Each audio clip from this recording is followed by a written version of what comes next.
Okay, and we're live with what I think is episode 6 of Mineral Coaches, and today we'll be working with Swooo. We'll be looking at some Ana play, some Zen play, a little bit of Brig as well, but mostly Ana and Zen. From what I've been told, you've mostly played Mercy, correct? Yep. Yep, and you want to improve your Ana and Zen play. You suffer from carpal tunnel, so welcome to the club of bad wrists. And yeah, so basically from the things you outlined that you struggled with, there was quite a lot. You were very self-critical, I'd say. Your Discord priority targets, your positioning, aim, and trance use, which is basically almost everything that is important for a Zen player. For Ana, you said you focus too much on healing and not enough on damage. You hip shot too much. You have bad positioning. Don't react well to flankers. Use of sleep innate is bad. Ult management support. So you're very self-critical. You kind of outlined almost every single category. I watched the VOD. Some of it is true. I think in some regards you're a little too critical. We obviously shouldn't look to break everything down. From what I saw, there's some truth to that. I think the biggest thing is your positioning. We can definitely work a lot on that. There were a lot of instances where I think if you just change your mindset a little bit of how to position yourself, you'll have a lot more success. In terms of Ana mechanics and how you can improve on that, like not hip firing too much. We'll go in a little in depth on that too, so you can kind of get the fundamental idea of how to play Ana. And yeah, we'll have a couple of tips and tricks for each role, but mostly that's what we're going to focus on. Okay. Okay, thank you. Alrighty, so let's start off. I'm very hungry too. So we're on Dorado. So before we start,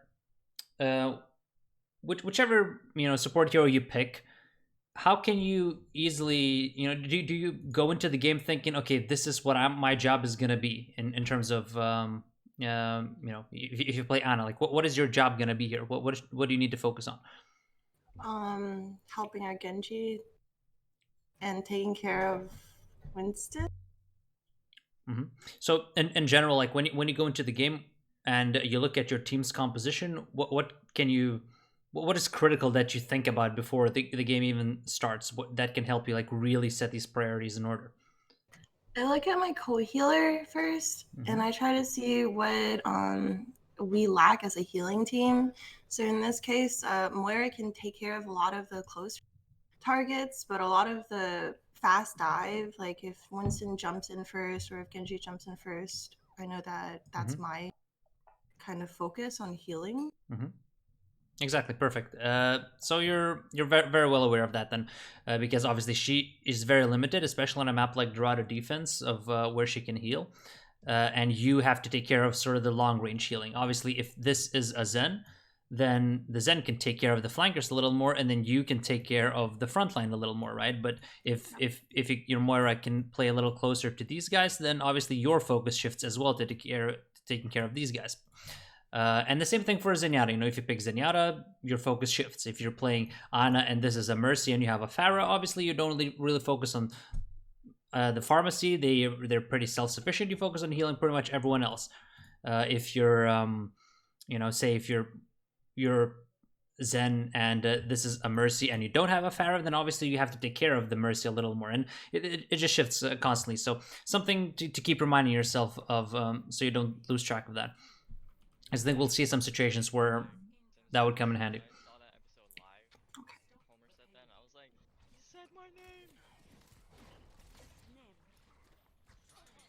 Okay, so something you touched on in terms of nade usage, that you don't get that much value, you wasted a little bit, right? So something you should try to do is think, first of all, most of the time, try to hit as many people as possible. If you hit more than one person, that's usually a good nade. If you're only hitting one person, it has to be you have to use it to either save yourself or save a teammate, or if it 100% guarantees a kill, right? I think that's how you get most value. And in this situation, so you slept. What did you sleep? You slept Hammond, right? It was their dive tank. Yeah. Let me see what it was. Yeah. That was Hammond, right?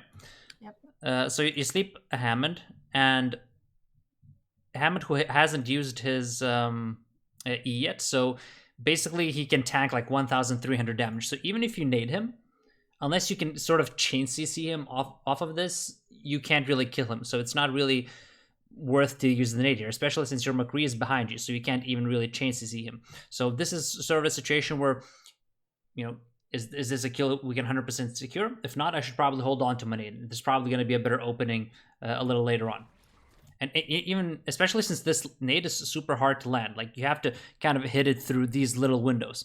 So it's also, it's very likely that it could get stuck on one of these guys if they just step in front of you, and it's just difficult, right?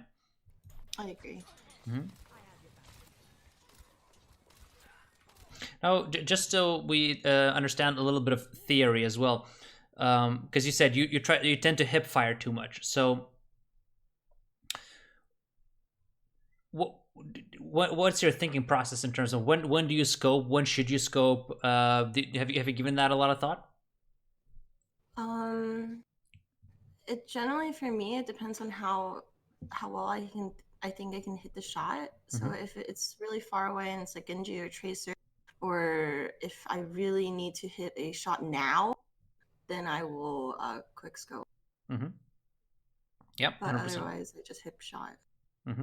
So to touch on some math, basically, because obviously when you don't hit, when you hip shot, it's a projectile that travels, and when you zoom, it's hit scan, right? So there is a certain range where healing becomes more efficient. So if your goal is to just maximize your healing, I think around 21 meters is the cutoff where if the target that you're trying to heal is 21 meters or further away from you, then you're going to heal a lot more by scoping in. Whereas if that target is closer, you're going to get more healing out by using the hip fire. So that's something to keep in mind as well in terms of judging distance. I don't know if should I... I'm sorry. Yeah, go on. When should I scope in versus quick scope, though? Because I know that quick scope, the shots don't fire as fast as scoping in, but scoping in leaves me so vulnerable.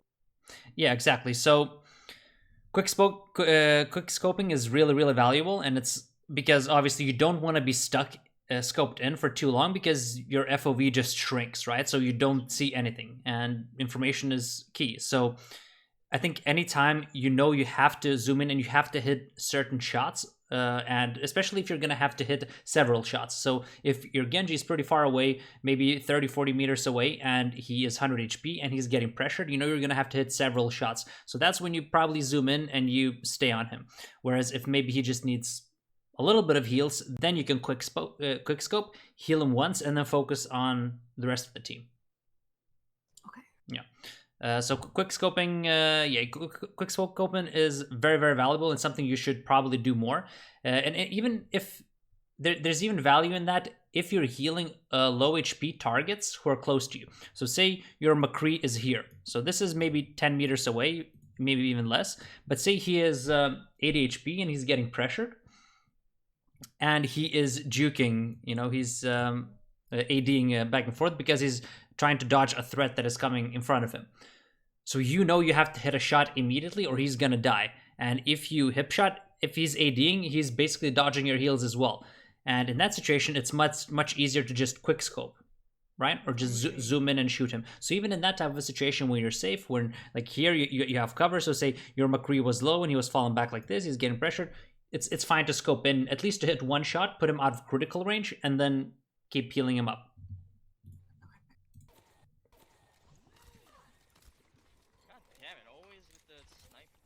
Yeah, so now you know they have a Widow. You obviously don't want to peek out. You want to be careful. Here it's completely fine to hip shot because there's absolutely no need to not do that.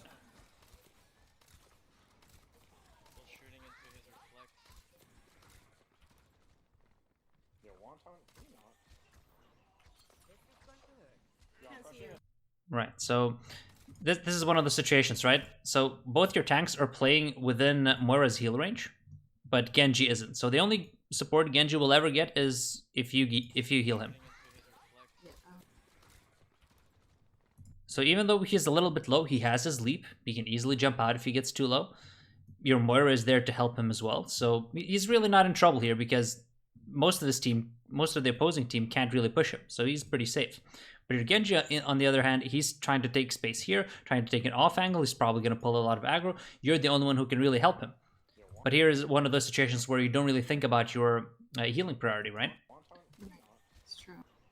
And as well, this nade, based on the theory that I kind of outlined, like this isn't really worth it either, right? Because best case scenario, you hit one person, you hit the Genji, and you don't know with 100% certainty that it's going to result in a kill. It might, but you don't know with 100% certainty, I don't think. If you look at it again.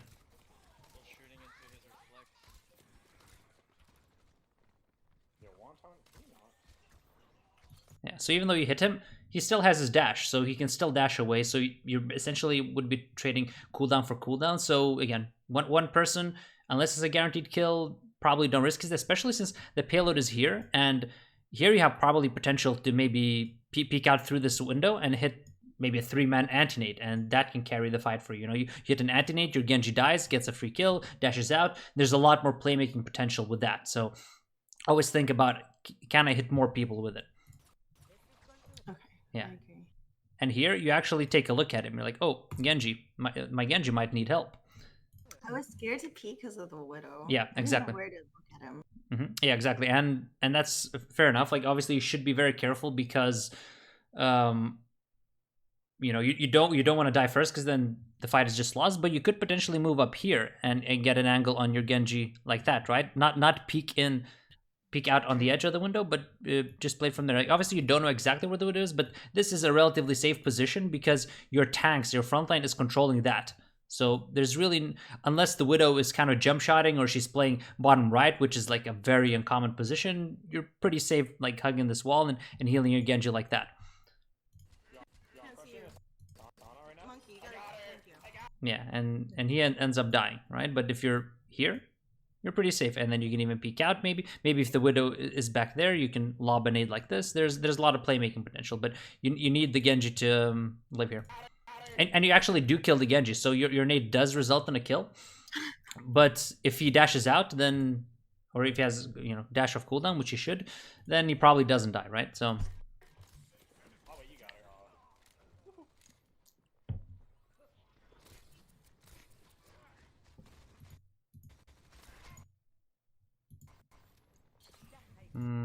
Let's see, could you get a little more value here?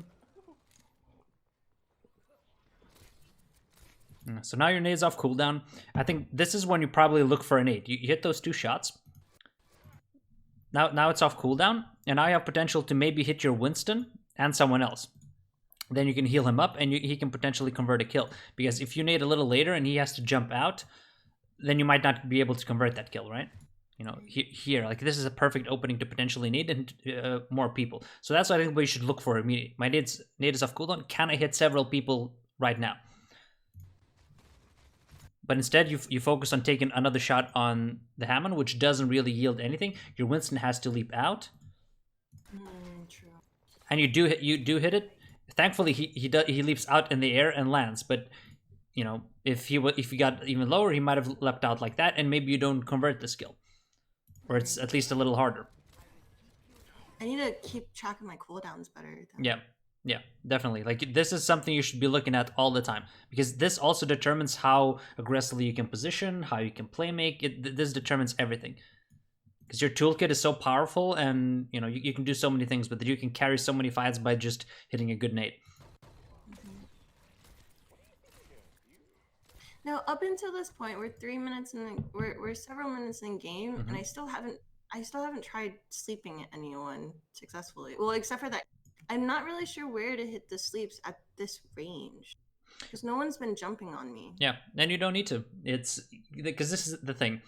If you waste your cooldowns if you use your cooldowns just for the sake of using them, and you miss, that's an opening for them to potentially dive and kill you. Especially since I think in this situation they have Genji, they have Winston. It's completely fine to just keep this to protect yourself, or hit someone who's diving you with it. So you don't have to use this as aggressively, but the nade, you should always seek openings. Can I win the fight with the nade? But this is it's fine to keep it more defensively. And maybe if your team dives in, you have a ton of room. You can better judge the situation. Then you can potentially look to try and catch heroes who are falling back. Maybe a hawk is going for a hook, and that's an easy sleep for you. There's a lot of situations, but for you to use your sleep aggressively, your team has to have a ton of pressure on them. Maybe you have a kill, you guys are pushing them, then you can maybe peek out here, judge the situation. But now, because there is no pressure on the Widow and you have to play so defensively, there's really no reason or way you can force a sleep dart. Okay, that makes sense. Yeah, because now he peeked out because you guys had pressure. Obviously, he gets naded, but this is where if more of your players were alive, you could potentially look for sleep darts.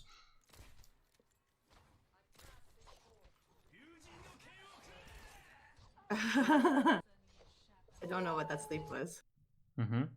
So this is an interesting example, because what I've seen is that you do seem to panic a little bit against flankers. So let's take a look at the situation, and then let's do some quick math.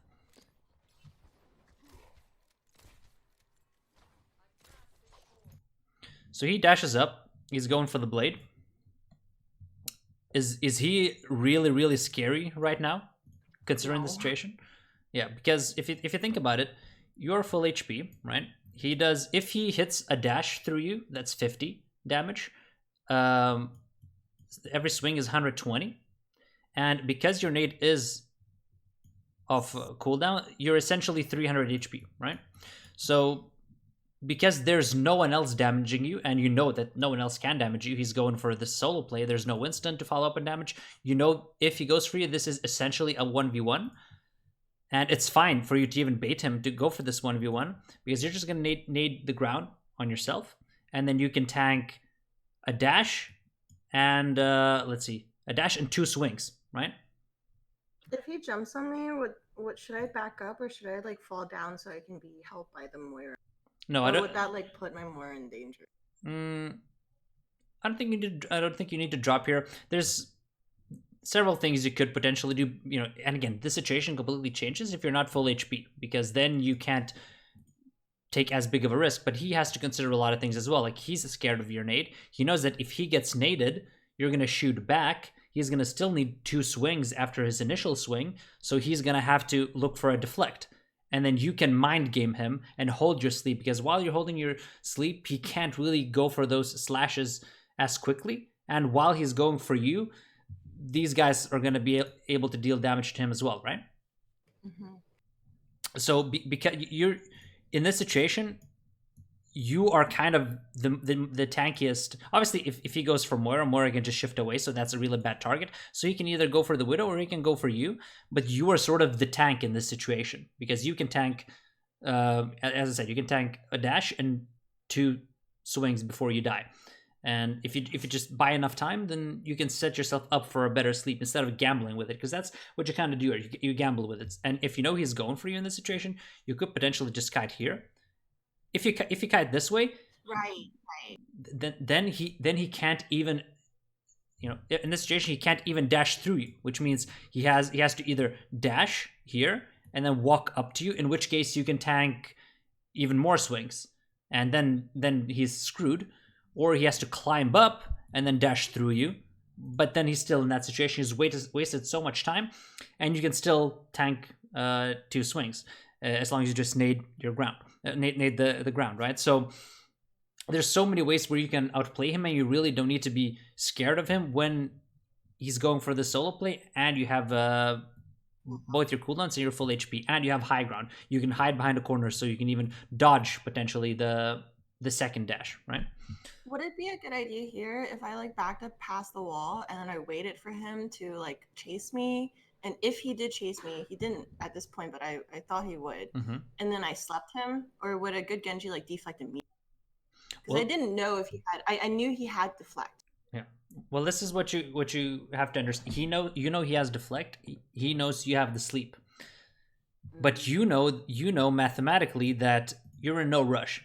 He's gonna dash you, he's gonna slice you, you're gonna nade, and then you're gonna be able to tank one more before you sleep. And he's gonna know that as well if he's a good Genji. So even when he goes for his second swing, he's probably gonna deflect either before he goes for the second swing or after he goes for the second swing. Right?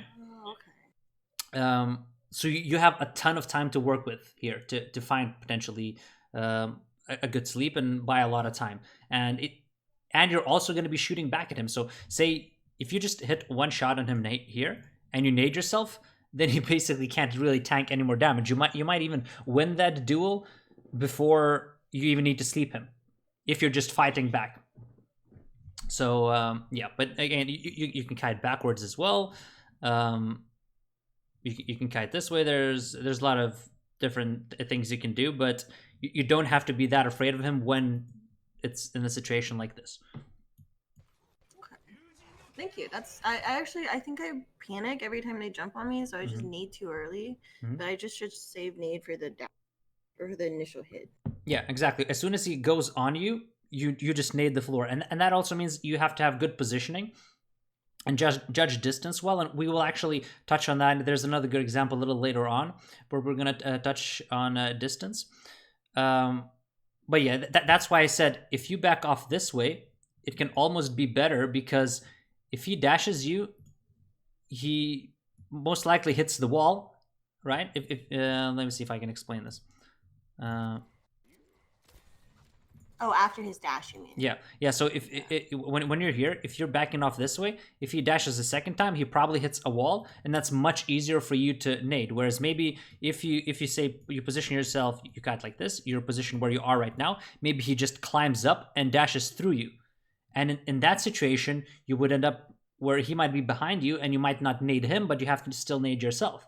So you get the self heal, but you don't get the anti. And then he gets a little bit of an edge in the duel. So that's another way where you can kind of bait him in a position where, well, you want to dash through me, you're going to hit a wall, I'm going to hit the nade, and then we're going to see what happens. But, you know, that's... Should I aim the nade on the wall too, or no?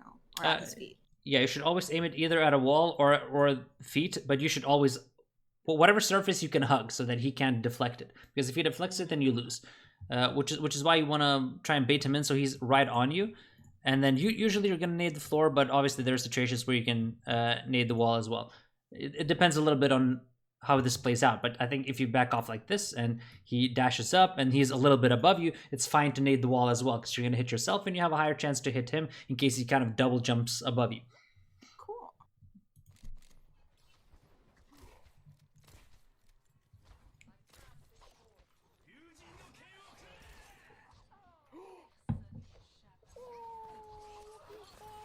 Yeah, this is actually a good example of that. As we look at the follow-up.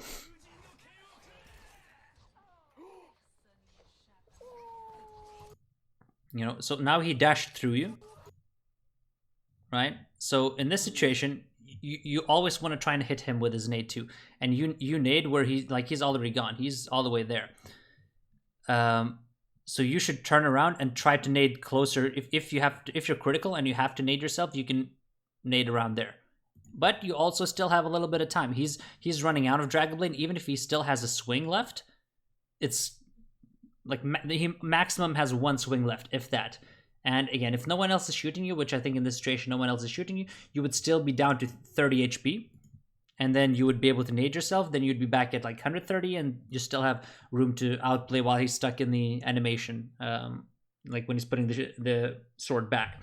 But again, you know, if he's here and you're here, you have to understand that he's gonna dash through you, so you have to nade here instead of here, right? That makes sense. But at the same time, if you're here and he's here, and he dashes, then you're probably gonna nade in front of you. So that's where you have to judge the distance and think about where is he gonna land after this dash. And obviously, there are some Genjis who are gonna do short shifts where they don't dash through you, but they just go at your feet, especially when they're blading, so they don't risk kind of a situation where they dash past you and then you move this way and then they can't reach you with the blade anymore. So good Genjis usually just go close to you or just behind you, double jump above you so that they can keep swinging on you. Yeah. I see. Because you could have easily hit him with a nade here. But you panic with it again. You panic with your sleep and you panic with the nade. Yeah. By the way, I have all golds. I just want to point this out here. I am the greatest warrior in the history of warriors. So now for this retake, what is sort of the best position you think for you to, get stuff done, to heal your teammates, to stay safe yourself, to have corners to play around? Because your position, I'm in a terrible position right now. So where would Absolutely you go? terrible. I couldn't figure that out either. I just knew my position right here was horrible because they had double snipers. They had to get, I don't know if they still had double snipers, but they had it at start and they had Genji. And I don't have too many. I mean, tanks are about to come back. So I know I want to either be on the left side or the right side healing them. If I could pick, I would pick the right side. I'm stuck on the left side. Are you stuck though? I actually, if I tried really hard right now, I could actually make it to the right side. Yeah. I didn't think about it. I think some of your teammates are still coming back. You won't really, the payload is here. You won't really contest it until it's here. I think you have plenty of time to just go around it. Maybe not all the way around that way, which I think would be best, but at least this way. And then as your tanks dive in, then you can migrate to that position, get the high ground. And again, when you have a little bit of high ground, you can play around just like you did on the first point here. Like you never died because your positioning was relatively good. It's hard to get to you. It's hard to land on you. It's difficult to push you. You never died, right? So, and in this position, it's much harder to accomplish that because it's much easier to push you out. Whereas there, you have a mini health pack to play on. You have a little more kiting space to the point where it's a lot easier to peel for you as well.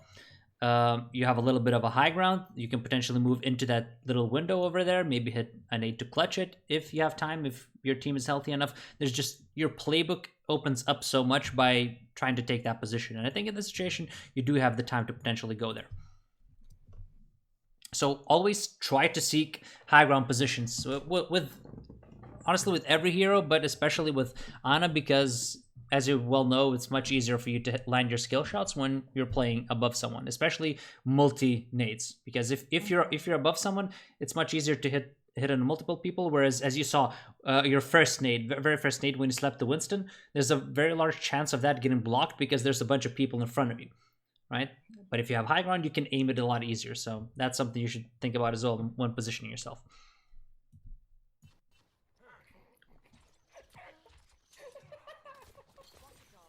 Yeah. And no, absolutely no need to nade here. Again, just kind of panic. No one's really pushing here, so if a Winston was jumping in and a Genji was jumping in, absolutely fine to nade, but there's no need here. Okay.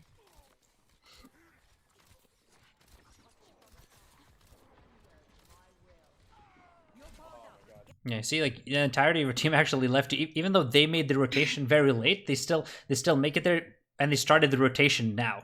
But you guys had maybe like 20 seconds to make that rotation. I should have rotated to the right. Would have been a lot safer. What do you think about this nade?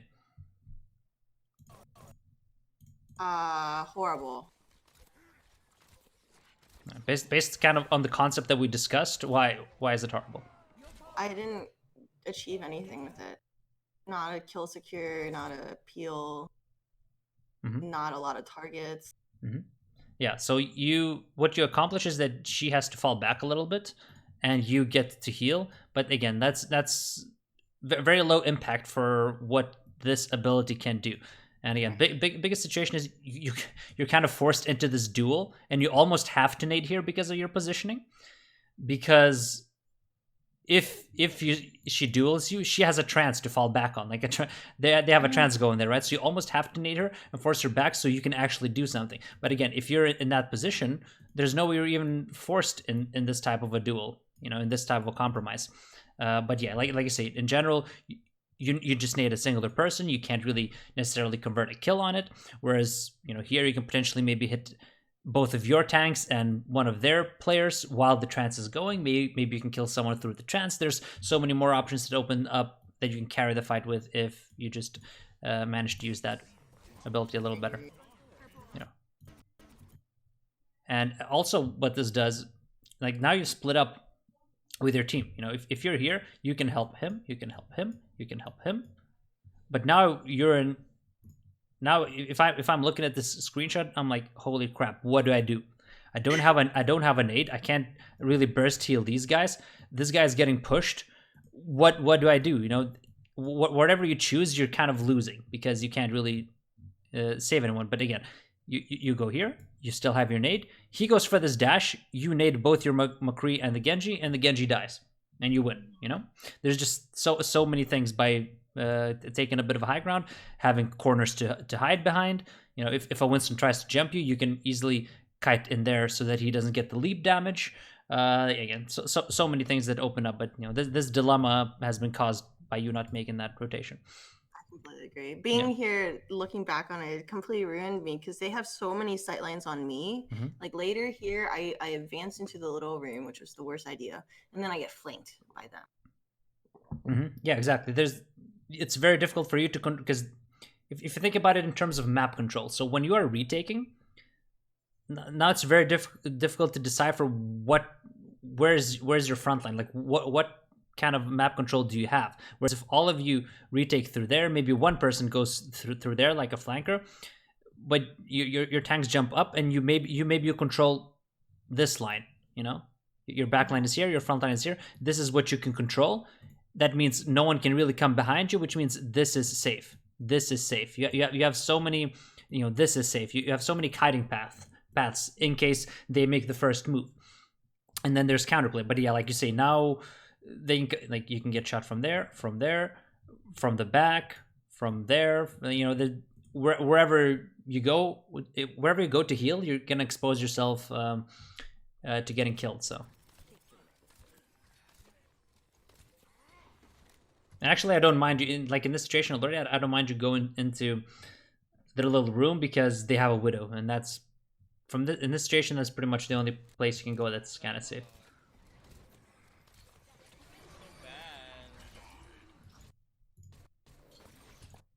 Okay.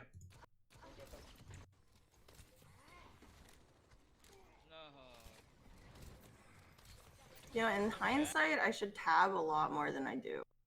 I don't tab enough to see. I try to, but yeah, I should have tabbed a lot more before this game.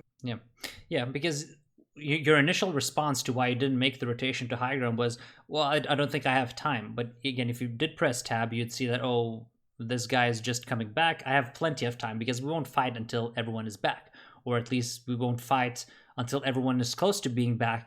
You know, and we're gonna wait for as long as possible until the payload is nearly at the checkpoint, right? So, yeah, 100%. Using tab is very, very important. I use it especially for yourself, because is there a widow on the board? If not, you can take a lot more risks. You can play completely differently. You don't have to think about, oh, I can only take this position if there's pressure on the widow.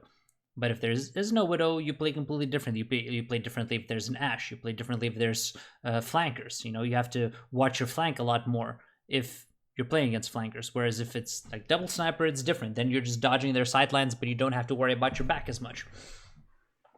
I agree. And also, once again, I've forgotten to change the the title. Yeah, let me just change it real quick. Every single time. Maybe I'll learn one day. So, okay, this is the situation that I was talking about. So you see a Genji. Like, the context of the fight doesn't really matter. Like, it's lost, whatever. We already talked about why it was lost and what you could have done better. But in this situation, Genji sees you. He shoots you a little bit. You go for a sleep. You miss. So what do you think I don't like in this sequence that you do? How can you put yourself in a better position to win this duel?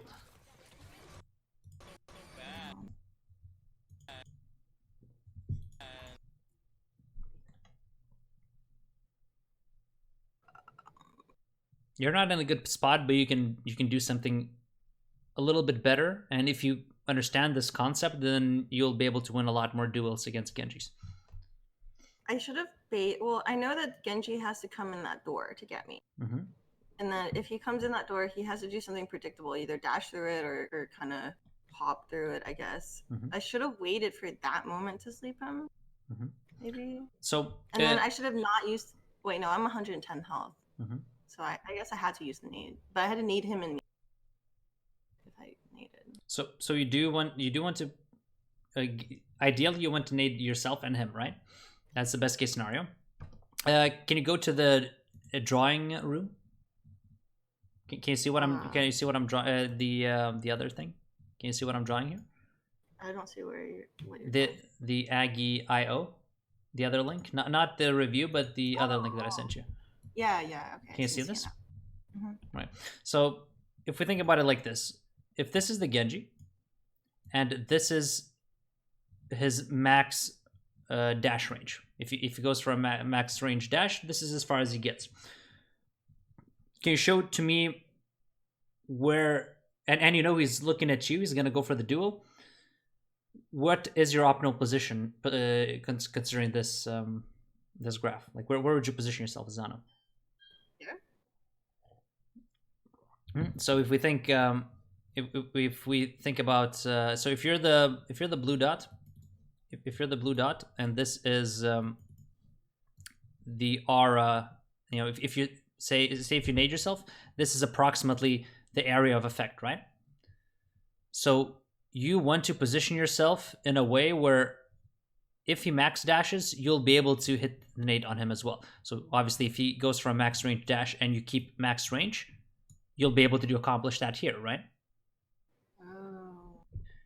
Oh. Even better, if you position yourself just outside his range, you can accomplish that here too, right? Then you don't take the 50 damage, but you get the nade on yourself to top yourself up, and you nade him, right? Mm-hmm. If you cannot go back to this position over here, well then you should at least try to position yourself in a way where maybe you're here, and if he dashes through you, you can still nade the ground, or at least nade close to you, like do a 180 and nade close to you and hit both of you, right? So you wanna position yourself somewhere in this range, depending on where you can get, but that's where you should look at it. So let's go back to the review, and let's look at whether you accomplish that. Let me just refresh because it's frozen for me. Okay. Are you in the window? You ready? Hello? Oh, I'm sorry. I'm refreshing. Okay. Frozen as. Yeah. Let me know when you're ready. Okay. So, in this situation, considering what the concept that we just discussed, what do you use? Where do you go? How do you use your WASD keys? I guess I'm sort of standing at max range now, but maybe a little bit farther than max range. So I could go a little bit left, hug the wall, and then nade us both when he goes in. That is one option, yeah. What else? Where else could you go? Maybe right, so that I can start backing up. That's a little harder, I think. I think in this situation, it's going to be where you've positioned yourself now, it's going to be almost impossible for you to recover this distance. I agree. In this specific scenario, would it be better if I just killed myself on him in mind? Because my team is all dead and they're about to cap point. Yeah, sure. You can suicide on card. I mean, like I said, for the context of the fight, it's lost whatever you're resetting. This doesn't really matter. I just want you to understand how you can beat him. If he goes for 1-on-1, how can you kill him? So where else could you? The mini room? Yeah, you could go backwards because like I said, this is approximately max range. But there's still things you have to worry about. You have to worry about the fact that he's shooting at you. You have to worry about the fact that he's covering the distance, right? So if he's moving forward, then you have to kind of move backwards to keep to stay within optimal range, like we discussed, right? If you move towards him, then you kind of give him what he wants. He can dash through you, then you have to do a 180, and then you probably don't reach him with a nade. Obviously, like you said, you could potentially go this way, and then he has to come into the room. Maybe before he comes into the room, you can nade around here and hit him. That is potentially something you can do. Let's see. My Dixie Wrecked 69, great nickname. Thank you for the follow. But yeah, that's basically what you need to do. But you don't want you want to keep this distance, or approximately this distance. But when you step to the right side, he still hits you. And now he's not in a position where if you nade, like, this is probably the maximum range that you can nade and get it on yourself. But that's not gonna reach him, right? So because you step to the right and not there or there, you can't really make that play anymore. You know, and say if this is a situation where a lot more people are healthy, you get into this duel where you don't have a peel. If you do go that way, he dashes, you immediately nade, you shoot him once, he has to maybe deflect, maybe you find a sleep, then you ask for help, and then maybe you can win this duel, right? But that's sort of how you should judge the distance. Does that make sense? Mm-hmm. Yeah, no, it really does. Mm-hmm. Yeah, because now you nade, you hit yourself, you hit the Winston, but not the Genji, and then he can just keep pushing. He keeps pushing it without a worry in the world.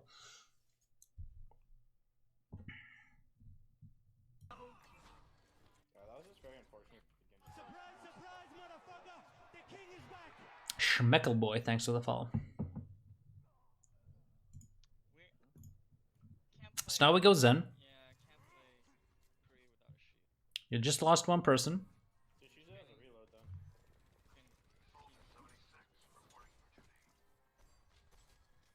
Okay, good. You're not fighting the Hanzo. You're not taking the duel. You also start backing off because you understand, like, you guys can't really take space. You have one down.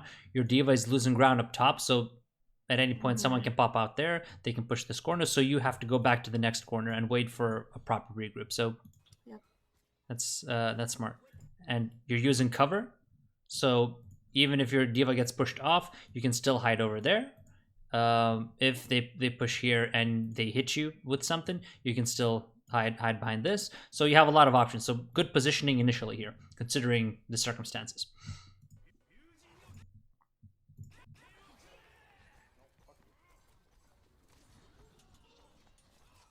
He's won. Okay, so what did you do wrong in that Missed my sequence? Hmm? I should have kept backing up. I should have taken. Originally, I had a thought of taking high ground, and I should have just kept going for it. I wanted to back up and take that high ground right behind me. Yeah, but now that you haven't, and that's also a little bit risky because you don't have full control over left side. You don't really have control of this high ground yet, and you can easily get sniped because they're still playing snipers. If they're not playing snipers, 100%, you can take that, or you can try and take this high ground because your diva is controlling it as well. So yeah, for positioning wise, in terms of taking high ground, 100%, that's true. But from this situation, I should have gotten out of his dash range. I think I tried. I'm not sure if he actually hit me or not. I'm not sure if I should have moved towards my Moira. At one point, I could have gotten healed, but it also sets him up to kill her really easily. If he, she can't save you because he's not a, yeah. I think I gave up at this point. You definitely should not give up at this point, because he messes up and he should die here. Once again, he has no support. He's going for this play completely on his own. So that's number one. Number two, he got Nana and he pulled his blade now. What does this mean? He can't get healed. That's one thing, but what is the He biggest didn't thing? get healed by Nano. No, he's still full HP. That doesn't really matter. Like now that he's in his animation, what is the biggest thing that he messed up? He didn't dash through me? Yeah, like he only has one dash, right? He didn't dash, pull his blade, and then dash. So now he doesn't have his double dash anymore because he's already pulled his blade. And you are still, like I said, you're still outside. He can't cover this space if you move backwards, if you don't get greedy, right? And he even fucks up and goes for the Moira, who dodges it. So now he's completely screwed. Now he has no dashes, right? He can't cover this distance. He's discorded. Your whole team will be peeling him. You should 100% live here.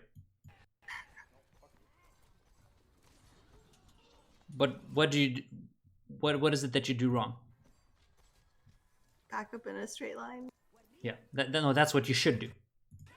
Because if you look at how you back, like if this is the Genji and this is you, and he's pushing you, you're kiting like this instead of kiting like this.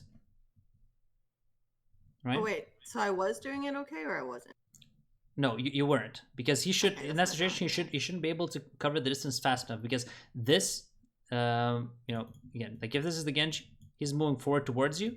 This is you. The way you were kiting now was like this, Oh yeah, yeah. which is fine if this is a Widow shooting you or a Tracer shooting you, but if it's a Genji who you just have to make sure he doesn't get within blade range, that's you want to keep going like this so that it takes longer for him to catch him, right? Because look at your movement here. You go right, you go left, right, you go Yeah. left, you go right, you go left.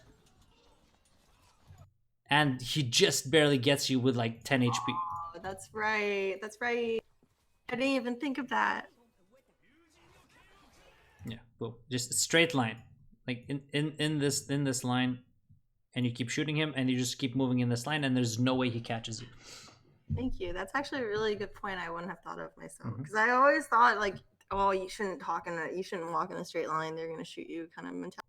But I forget that if no one else is shooting me and it's just Genji blading, then I don't have to worry about that. Yeah, because the only thing you're worried about is keeping the distance. Again, if it's a tracer, if it's whatever, then of course you're going to AD, you're going to crouch sometimes. Then it's a completely different case. But this is sort of the same situation, because I see you struggling with the Genji, and it's clear that you weren't really thinking in that regard. But you know, it's a way where you can easily survive him. So. Mhm.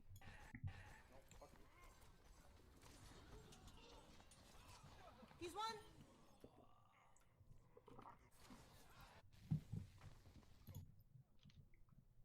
She slapped me when she didn't even mean to. Can you put down your healing thing? Like that? Thanks, bud.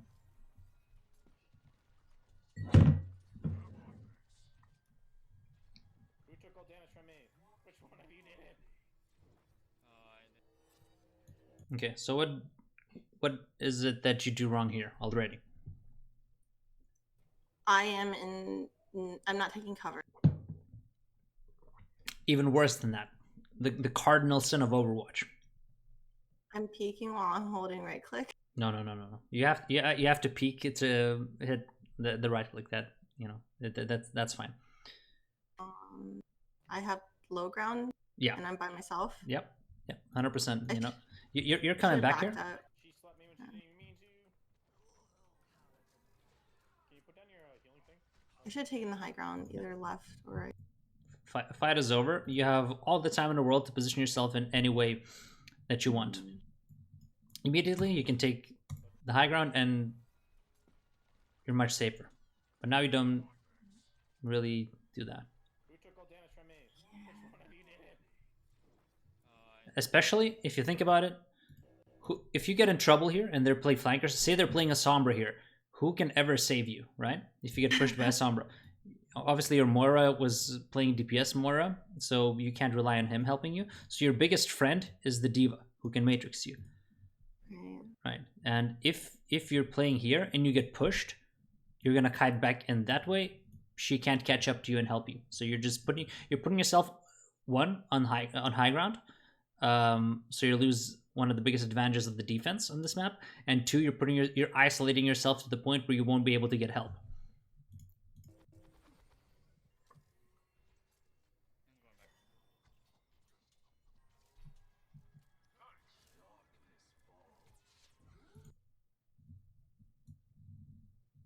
If you were on high ground, he would never be able to even have a chance to hit this right click, right?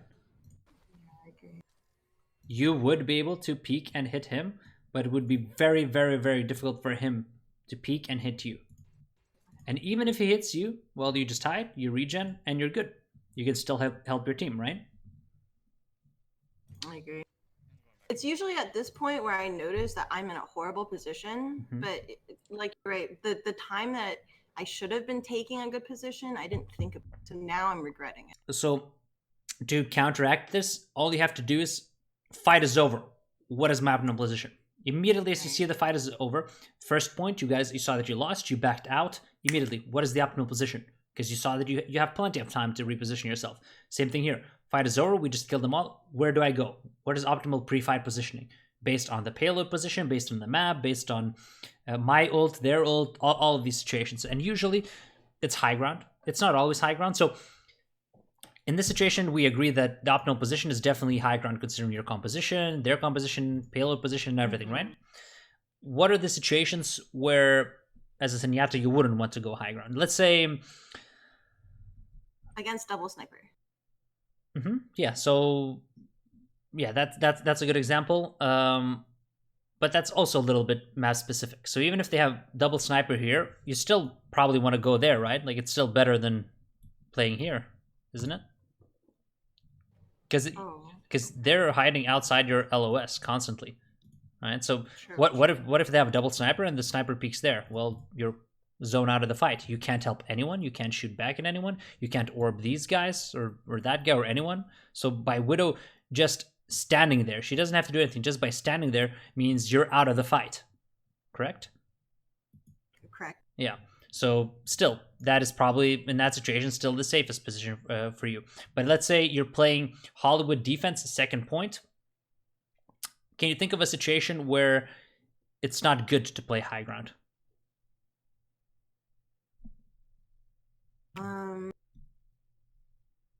As a Zenyatta. Defense, second point. I keep thinking of Widow, but like if they have really dive tanks, like a Hammond or a Winston. Second point, like right where second point's about to be, like right when they're about to finish the payload at second point, or like the start of second. Let's say start of second point, like that forest corner. Because there's a lot of sightlines on high ground Hollywood at that point. Like even if you got on the high ground, like above the bus or something, the balcony. Wait, I'm thinking of Navani. Hold on. I think you're thinking in the right way though. Wrong map. Hard. Yeah. It's too easy for them to get on the high ground with me. Yeah. Like I spend forever taking a little ramp to go up into high ground, and all the flankers, and they can just jump. Yeah. So say, for instance, like you said, if you're defending Hollywood second and they're playing a Widow, especially say if you're playing a Reinhardt composition, there's really not much value for you to play on the high ground because your sightlines are very weird, and if you peek, you can just easily get picked off, right? Right. So that's certainly a situation where you don't have to play high ground, especially if, like you say, if they have a Hammond, if they have a Winston, then you probably want to position yourself under these little roofs, these little corners where they can't slam you, when they can't get the jump pack damage. I feel that way about Blizzard World second point as well. Blizzard World second point on that high when you're defending. Yeah. I feel like it's the same thing where I'm always hesitant to go up there unless I'm behind that sign close to where they're about to cap second point. Yeah, but also, so if we go back to Hollywood, what is another situation where you would want to, is there a scenario where you would want to take that high ground? Against Doomfist. Yeah, potentially, yeah, 100%. It's much harder for him to get on you.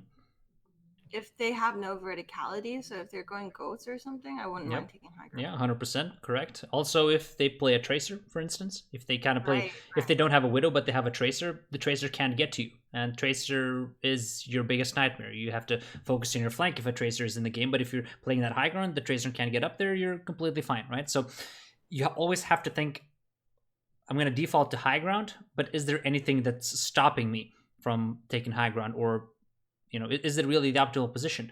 Which is why as soon as the fight ends, you have to give that so much thought, because as you see, it's not as simple. It all shifts based on their composition, based on your composition. You have to consider whether you're going to be safe there, whether your team is going to be able to help you. There's so many things that go into it. So as soon as the fight ends, that's not the time to kind of autopilot and wait for the next fight. That's the time for you to optimally prepare for the next engagement so you don't make a mistake, right? I agree.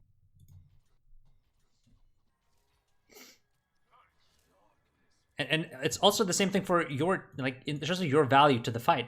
Say you're over here, maybe you can discord the enemy Zenyatta and your Winston can just drop and kill him or something, or drop and force a trance, right? Your playmaking potential from this position just escalates so much, right? I agree. I can't get much done where I am right. Every time I try to peek, I just get hit. Yeah, and you want to get a discord in the game, but now, like, this is the only target you can discord, and there's really not much you can do about it. Boom, you take that burst, now you're out of the fight. Now you might as well be dead. Like, this is you know, like this is the same as you being dead, because now you don't have a discord in the game, you don't have a, you're not shooting anyone, and you don't have an harmony orb in the game, so you're not helping your team at all, and that's just because of this. But even if you take this right click and you're high ground, you can still help your team with your orbs, right? Now you're pulling your Moira back a little bit. These guys are taking damage. Maybe if you started high ground, you would be closer to your trance, you'd be able to get it and maybe save them. Again, so many things that open up.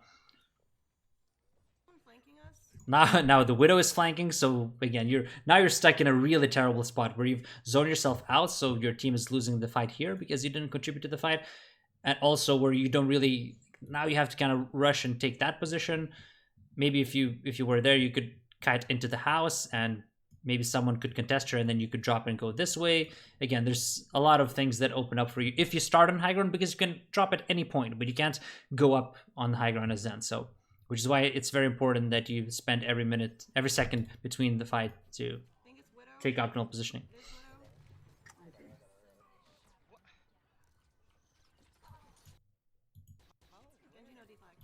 Okay, let's take a look at this.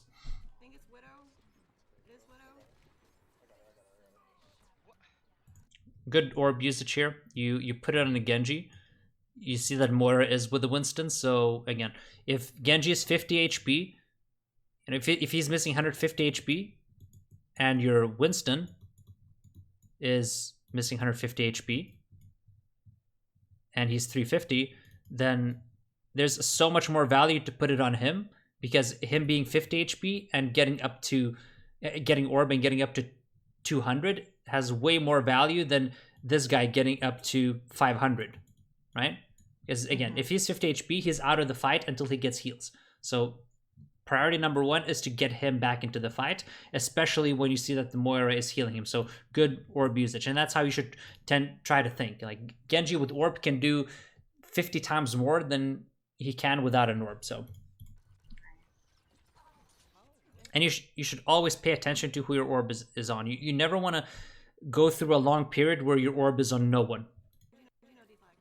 So now you saw him dash up. So immediately now, while you're taking cover, already consider where your next orb is going to go, because now it's returned, right? So where is it going to go? And you know it's going to go away.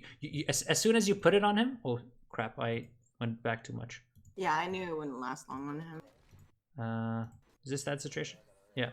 You know that this is going to be... These 3 seconds are going to top him up. He's going to get 200. But as soon as you take this corner and you hide here, you know that in 3 seconds you're going to have to put it on someone else. So already, even now, you should already know that, okay, I'm going to have to replace the orb. Who am I going to put it on while they deal with flank? Yeah.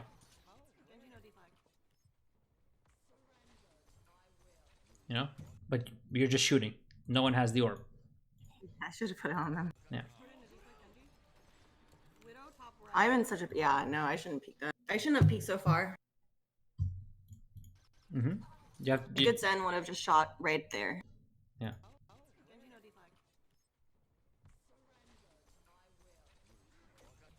I got confident when I saw the coalescence, and then I didn't pay attention to where Widow was. When you see this, what do you do immediately? AD strafe? And what else? Take cover. And how do you take cover? What else do you need to do? Discord her and call it out?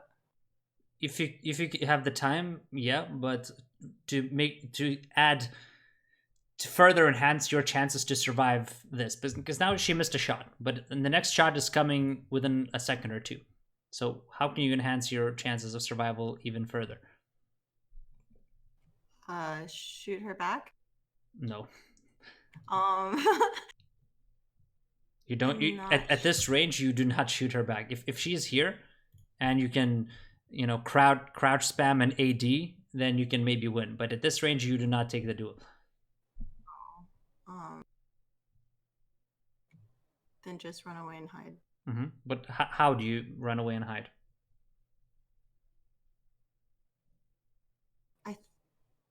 I'm kind of positioned in like the middle of the archway, so I tried going left. This way, right? I got shot. Yeah. Yeah, and that's the easiest way. That's 100% where you should kite.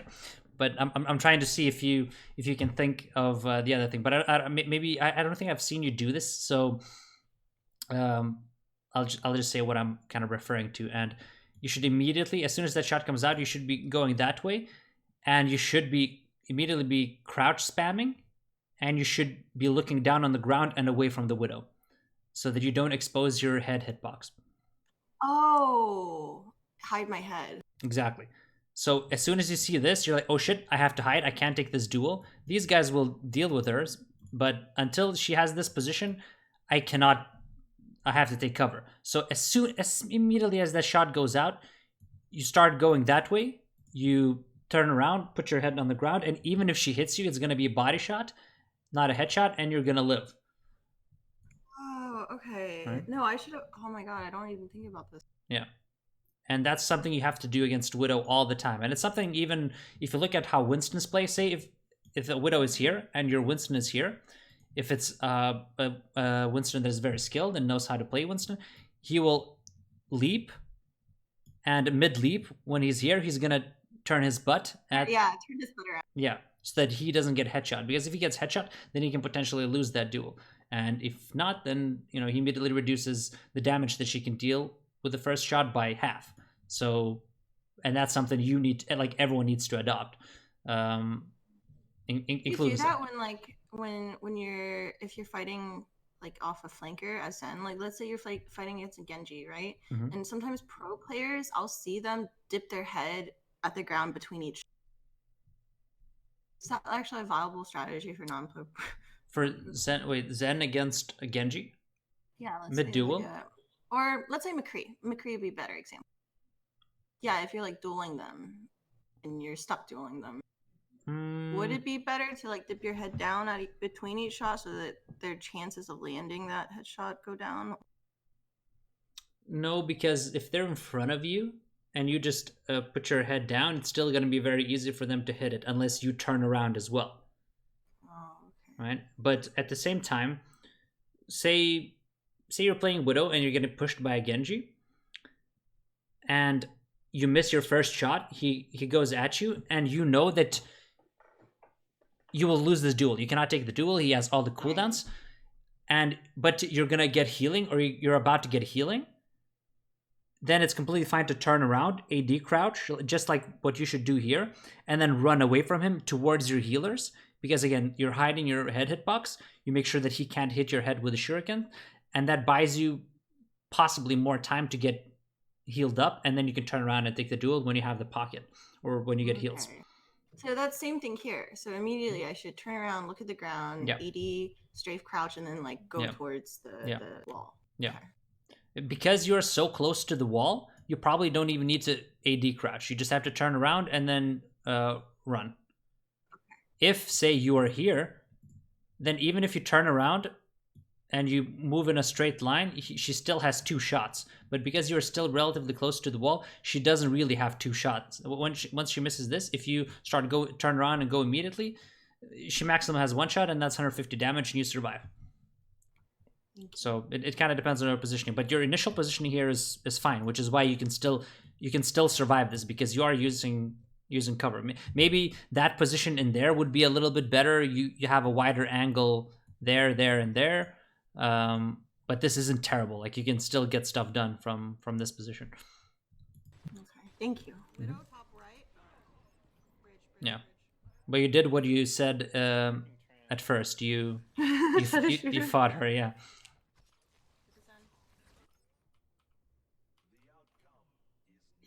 I get all the kills. I am the best in this game.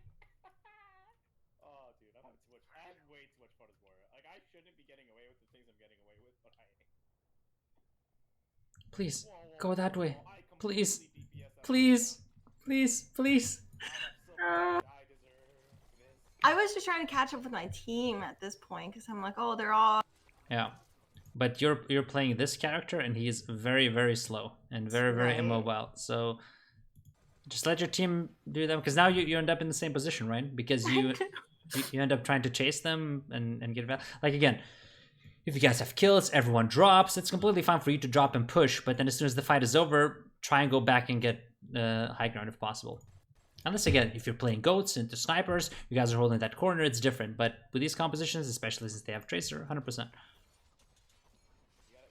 the angles. Because, again, now you're putting yourself out of the fight. There's... Yeah, I was very. This was my most unhappy part of the entire VOD. I knew there was just something so wrong about the little impact I was making. Yeah. Especially this trans. And if you don't, say you don't have time to get high ground, if you don't have time to get high ground in this situation, and now you don't, like now the opportunity to go high ground is gone, where should you go? Like right now before he blades, Mm-hmm. I would probably still hide. Okay. Behind payload? Yeah. That way, Like right? out of their sight lines, Yeah. but close enough to my team. Yeah, unless your team goes this way, but most of the time everyone kites in the direction of the payload in ranked especially. Right. And that's kind of the natural movement. So you should be with them as well, especially I think you say that they have blade here. Or maybe you don't. Yeah. I should have known. I should have known. Because I usually count my own trans accordingly. Yeah, because it's so hard for you to make this rotation. Right. And now you're out of the fight, you don't have an orb, you get the skill, but now you have to catch up. You will never catch up. You'll never be able to save your backline. Yeah.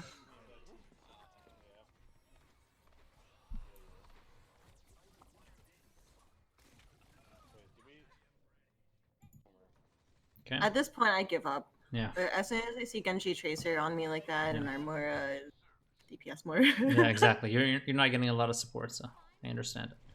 I won't give you a lot of feedback on Brick because you don't play her that much. I'm just gonna touch on a couple of things. I don't. The only reason I don't play her is because I know that I'm really bad at her. Like I look at my stats and I on overbuff and I'm just like I'm bottom tier, you know, bottom 10% in damage, top 10% in damage block. So I'll give you a couple of tips that might make it easier for you, but I don't want you to be kind of overwhelmed and have too many things to focus on at once, because I want you to focus on the positioning, especially for Ana and Zen. But I will touch on a couple of things that I noticed that you could do better, so that next time you play her, maybe you can consider that.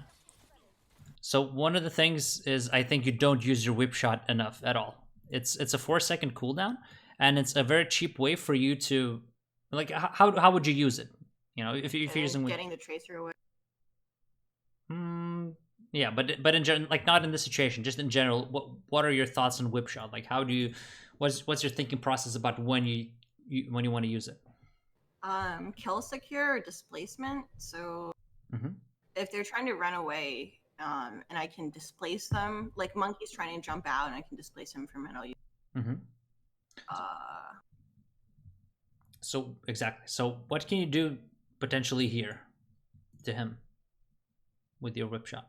And it's also another way when you can't close distance. It's a cheap way to get your passive going, your inspire going, right? Like if you can't close the distance and you can't hit them, then you can hit that and you can still get healing and you can farm up your ult. I can do whip shot combo, I guess. Yeah. So the bash and left click and whip shot. Exactly. Boom, you hit this, and while you're making your swing, you just go up this way and you try to boop him into your team. Because then even if he dashes, he ends up here and he's still dead. Even if you boop him just a short distance, it's harder for him to get out, right? So it's something you can do a lot more. Because now you don't use your whip shot at all. And he misses his dash. He dashes into the wall. But in reality, if he doesn't miss his dash, it's safe. Like he dashes out. Because he doesn't go max distance now with this. But with your whip shot, you can potentially force this play. Like this could be a play that you make. Because now you're holding your whip shot for so long. Like even now, like you still haven't used it. Even now, you could potentially. And now you're not hitting anything, so you want to keep your inspire going. You could even, it's kind of easy to hit him. You can boop. Maybe he's gonna fall off. Worst case scenario, you have this up in 4 seconds again, and you keep your inspire going. Right? Because now your inspire is gonna. It's gonna expire soon. And again, in this situation, when you have full shield, try and keep up your shield. Unless you have to cover a lot of distance, try and keep up your shield for as much as possible. So like now you turn around, you keep your shield up. This is fine to like keep your shield up as well, right? Like there's nothing you can hit to proc your healing aura, but you want to protect yourself. You know, if you have shield up, again, now he's going for this. You can whip shot him away so he doesn't land. If this is on cooldown, you can still shield yourself. Because now you don't shield yourself, you go in the air, you still have full shield, you know? If this was at 200, maybe there would be a reason to not hold it in that situation. But here, when it's up at 500, you can easily just hold it in case you are the target focus on the slam, right? Mm-hmm.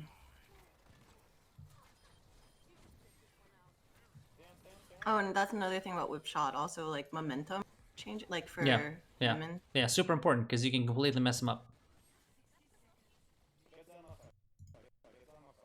You know, even here, instead of, because especially since the payload is so close, they have flankers. It's a messy fight. Ah, yeah, we see 9. Yeah. Like your job is to stay on the point.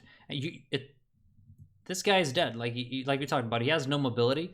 2 of your guys are chasing him. He's dead regardless. You can still help with his skill from this distance by just whip shotting. You know, again, you whip shot him into the wall.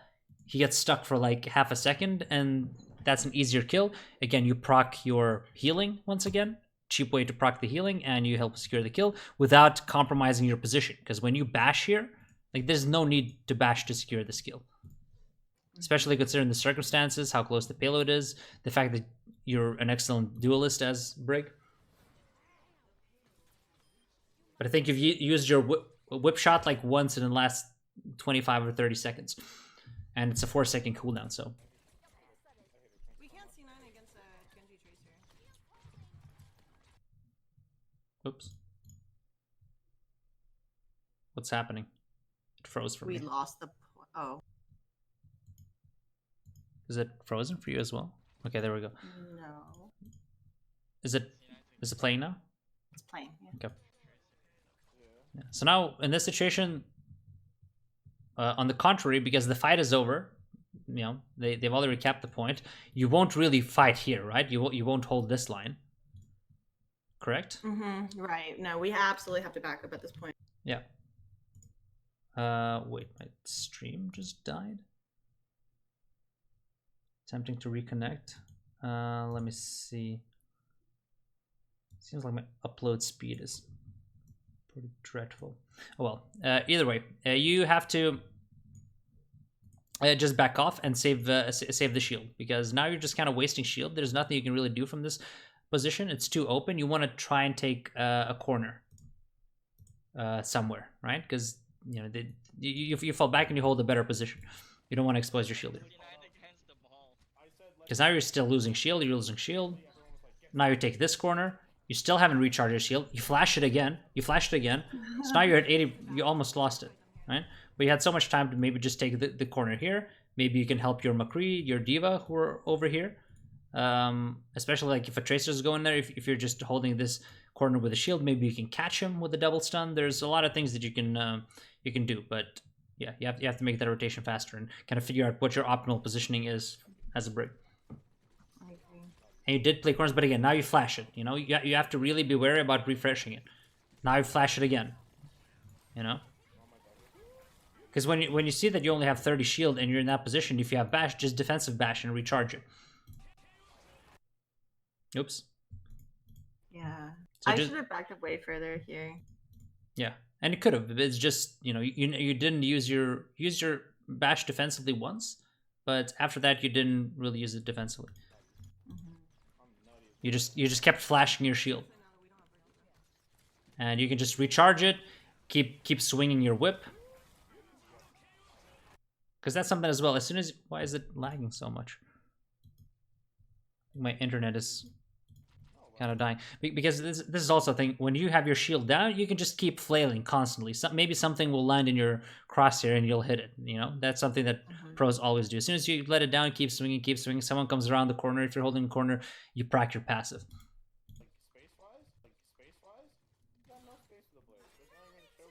Oh, I should have waited for rally. oh yeah.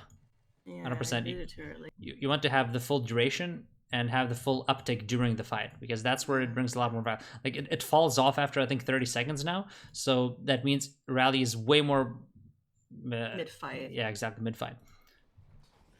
Because now you've only used it on yourself. Yeah, you've armored up, you're an absolute tank, but the rest of your team haven't gotten anything. Your Zarya should be able to get 500 HP off of this rally as well. Like now would be a good time to proc it, and she would be at 500 HP. Good luck with Tracer and Genji killing these guys. You know, you're giving this guy 600 HP. This guy's getting HP. It's super hard. That's why in this meta, when you're playing Zarya, Brig, Reinhardt, these characters, that's why Tracer and Genji, you can't play them because you just cannot out damage this. So very important that you use it mid-fight. Oh my god, stop transing literally everything I do. Here you actually tried to boop the Ana into your team. So it's a good, and again, you have so much room for error because you're Brig, you have 350 HP, so you go for that play and you almost booped in the Ana. But even then, you could go even further behind, like really go behind her so that you flail her as far as possible into your team. You know, you can take a more aggressive angle.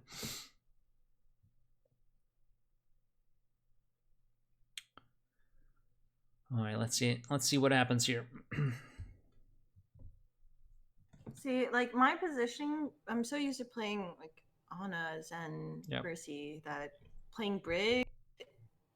And I know I need to go stand further, but I never know like when is too far forward or where is too far back. You know, like at this point, I'm feeling like I should be up there with my Reinhardt and my Zarya, but Yeah, I mean they could be up here. Everyone could start up here and then you can drop. You know, as always, like why should you stand there when you want? I could drop down. Yeah, like you want them to push in so your soldier can shoot, right? And you can drop it anytime, he can drop it anytime, but everyone should be starting on high ground, right? And I think it's fine for you to just start here to see what happens, because from this position you can help here, you can help here, Right, that's what I was. you can help here, right? So your position is completely fine. You can do, you know, he should probably start on high ground as well. But in ranked, not everyone's going to make the right decisions. So you just have to think about what is the right decision for me, where can I put myself, where I can help everyone. And this is potentially a position where you can do that. And like you say, you know, these guys get pushed, you give armor, you stun him. And again, one of those situations where you can just go this way and flail him, right? As soon as you bash, you can look for that, I think. Because you don't use your whip shot here at all. As far as stream questions goes, we'll touch afterwards, you know? Like, yeah, you had plenty of time to drop behind him, boop him into the team, and then you guys just get the kill. I'm moving on to them. I'm backing up. And you know, you're still holding this for so long. And also, try and save your shield a little more, because Moving on to them. I'm just kidding, I'm backing up. you know, in this situation, you realize we can't push this. So good game sense. You understand that you can't push him, but covering the distance all the way back, you don't have that much shield. They might kill your shield, and if they kill your shield, you lose this ability, right? So because you probably won't be able to do much from this position anyway, your priority number one is get cover. So you could immediately 180, bash back, shield, and then get behind cover with like 250 HP on the shield or something like that. Or potentially, you know, whip shot him, then bash back, proc your passive. Again, cheap way from mid range to proc your passive, but you don't really do that enough. Because now, boom. Now you've lost so much. Now you don't. If you took 22 more damage, you lose your bash, right? And then when he's overextended, you might not be able to make this play. But you do catch him. Okay, we got this. But even if you bashed earlier, you probably have your bash by the time he pushes you guys. So Yeah, I need to focus on allowing myself to use my bash more from ability. Okay, yeah, 100%. If you find yourself in a bad position, like there, you're like, let's push them, let's push them. Then you correctly decide that no, we actually can't. Again, push here. Just bash back. It's completely fine. Especially if you know the fight is sort of in a setup phase. You won't be able to really use your bash for a kill anyway. It's very important to know when you have to use it defensively. Okay, let's take a look. Okay, we're back on break here. Dodge the fire strike. That's good. Top on the building, on the yellow building. Good job. Oops. Good job. You're watching for the flanker behind you. Again, you could be looking to use this just to proc. It's 4 seconds. Even if you miss it, it's kind of whatever, right? Here already, like the only way you can really proc it here is if Reinhardt drops shield. And something you can do to potentially get it through is either look for when he drops it, when the shield is low, or pay attention to his fire strike cooldown. Because as you saw, you just dodged his fire strike. So most likely the next, whatever the cooldown is, I think it's 8 seconds. Yeah. 8 seconds. Yeah, so you can count that down, and you can potentially find a whip shot and proc it. I don't remember if it was 6 or 8, but I know that if I just count to 8, Yeah. it counts animation delay into it. Yeah, here if you were paying attention, and I again, would have known it. because the thing is, you don't have armor pack anyway, so there's no reason for you to look at these guys. You can not help them with anything really. But if you can proc your heal here, you can start healing everyone, right? Mhm. But you have to seek that more. Here you actually, yeah. So here you actually looked for it to proc it, but you missed it. But here there's actually no need to do it. You could have potentially looked for a bash, but now she's already kind of flying away. It's wait, did you actually? I think you actually procced it even before, right? Let me see. Actually, no, never mind. Probably not. Yeah. But again, one of those situations, you bash her. If you had this, one of those situations, you go like this, you whip shot her back, and she's 100% dead, right? There's no way she survives because you're booping her into your team and away from the help. But now she almost gets out, or maybe she even gets out. But that's a play you can make with whip shot when you get good bashes on 200 HP targets.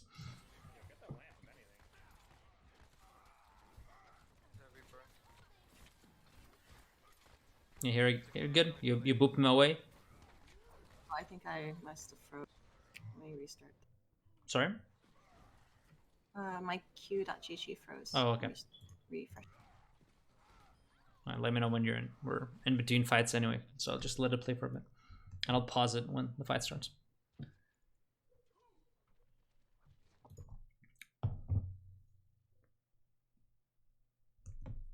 All right, let me know when you're in. So weird. It says waiting for. Is it not working? Try another browser. Yeah, this software is a little buggy. But guess what? While you're... Oops. What's happening? Now it's going backwards for me. Okay, now it worked for me. Are you in? Syncing video. Okay. So now you swap to Zen. Again, you still have a Moira, you have a Reinhardt, you have a Zarya, Soldier, Genji. Where should you look to put your orb? What is your priority? Genji? Because again, he can do so much more with the orb. So your Moira is going to take care of the people on the ground. You should look as much as possible, put it on heroes who can do stuff on the high ground, especially if they're trying to push high ground and 200 HP targets. Is it working now? You can see everything, right? Mm-hmm. Okay.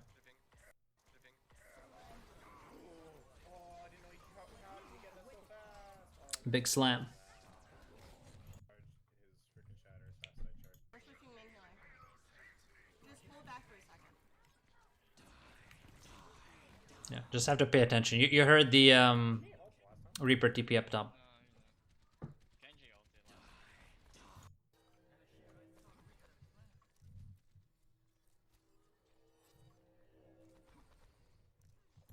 So we can talk a little bit about reloading habits. I don't know if you caught the one I did with Palace. I did. Yeah, okay. So if you've seen that, I don't have to go too in depth on it. But again, biggest thing is as soon as the fight starts, you want to have as much ammo as possible. As you're in this kind of pre-fight setups, as you're looking for right clicks, you have to be very careful to not load too many right clicks and then reload too late. Because if you think about it, now you've loaded a couple. Now you have 10 ammo left. You started loading a new one. Now you start loading a new one. Now your Reinhardt is back. So after you got that Discord, that was perfect timing to to reload, because as soon as your Reinhardt puts the shield here, you want to pressure their shield as much as possible, right? So you don't want to be charging right clicks, because the chances of getting a pick from your position from low ground is much lower, especially when they're playing a shield. I agree. Because now you right click, you you start charging a new one, you get stuck in the animation, right? Because if you just you reload now, you can put your orb on everyone. Like, the fight is starting, it's very important that you have full ammo, because that also allows you to, instead of reloading, you can allocate your orbs correctly. But now, because you reload so late, you don't get to do that. Like, he's already pushing here, right? If you already finished your reloading animation, he should be having orb, and he can potentially pressure a little more.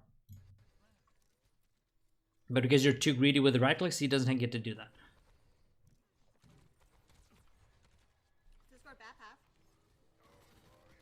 You call discords, that's good. Boom, now he's low, and he dies, right? Yeah. But he dies because he gets low, and he's like, obviously gets hit by a nade. That's nothing you can do about that. But he wouldn't even have been in a position to get naded if he had orb in the first place, because he got a little low and then he dropped because he didn't have orb, right? If he has orb, then he can play the corners, he can poke, he can draw aggro. That frees up a lot more space for you guys. But again, you doing the right clicks is what kind of puts you in this position. Okay, now you're pressing the shit. Okay, so Reaper I didn't know where to go when I saw Reaper going up there, because I knew he was trying to come after me. I didn't know where to back up to. So number one, if he will push you, again, you want to have as much ammo as possible, right? So now you're focused on him. You throw out the right click, and you keep pressuring the shield, even though you know he's gonna come for you, right? Which means that if he pushes you while you're shooting the shield, you might have to reload very early in the duel. So him going there kind of changes your priorities. Like, number one, you don't want to isolate yourself. So if he goes here, you could potentially try and make your way into that room. Then you're closer to the rest of your team. It's harder for him to kill you, right? Your Ana can potentially sleep him, because you don't want to isolate yourself. But now you start loading another one.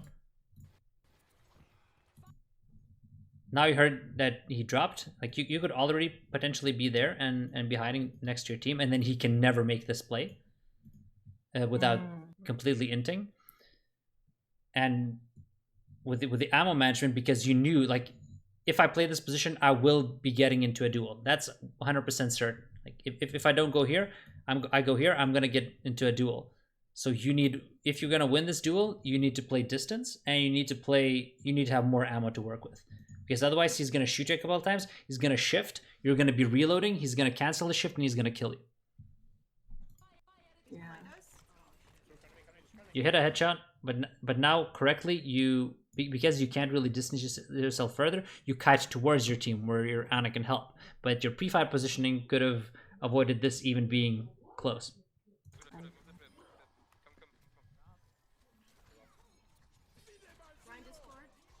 Yeah, and as you can see, all of that, because you missed your reload timing here, not only do you get in trouble in this duel, but even now, like, now you're still at 2 ammo and you haven't reloaded, right? Right. You wait. As soon as you kill him, that's when you have to reload. But now you look, okay, who should I orb? You shoot the lamp twice. Now you automatically reload because you've run out of ammo. He drops. I need to keep my eye on my ammo better. Yeah, you re-discord him, so you're stuck in your reload animation for two, you cancel your reload animation, then you go into the reload again. Right? Reload. Change discord, reload again. So you're losing so much DPS at this time. So again, try to... if you end up running out of ammo, it should be usually because you're shooting a shield, right? You just want to empty your entire clip shooting a shield. But other than that, you have to look for these timings when it's good to reload. And as soon as the fight starts, you have to have a full clip so that you can allocate resources correctly, and you have more freedom. So, but again, if Reaper goes there, even though you should be emptying your clip on a shield, him going there and potentially pushing you changes that. then you probably have to reload and go there, or at least have a full clip to fight him. So it's all situational.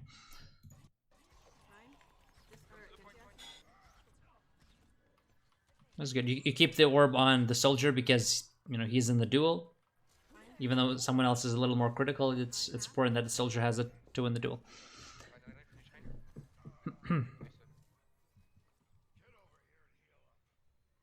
So the first point goes so smoothly, but we hiccup in the second point, and then on the third point we.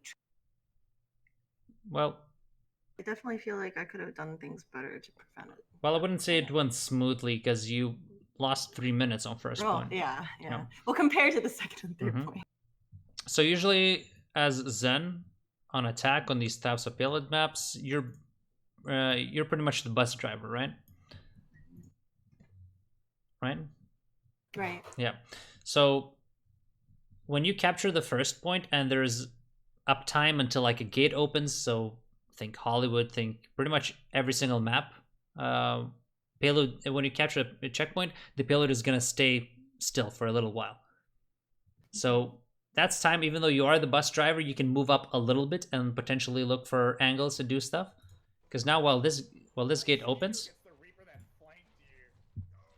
you could easily be looking like someone is poking back. So you could peek out there, look for a Discord, look for a right click, and then go back because that's still pretty safe for you, right? Because now you're just hiding behind the payload when it can't move anyway. So that's kind of a little thing, to think about. Same thing with Ana. Like maybe if you were playing a different healer, maybe a Mercy that would be pushing up there, then she would be the designated bus driver. But even then, like he's looking up and he's trying to shoot back. Like he's using this time while the payload is opening up to like do stuff to shoot back a little bit, make sure the Genji doesn't get to free farm. And something you could potentially do as well. Say you peek out there, you Discord, you hit a shot, she hits a shot, maybe you get a free kill. You never know. Now you start doing that, but you can do that a little later. I mean, a little earlier. This is good. That you see that you're not going to get anything with that right click and you animation cancel.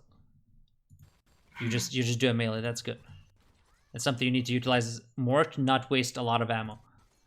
So I like the way you play it there.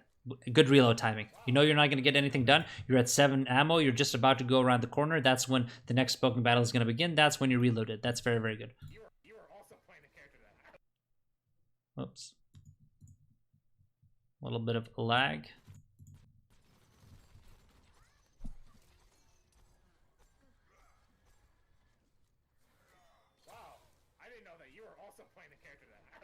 I don't think, do you have a Norbat at this time? Okay, you have it on Ana.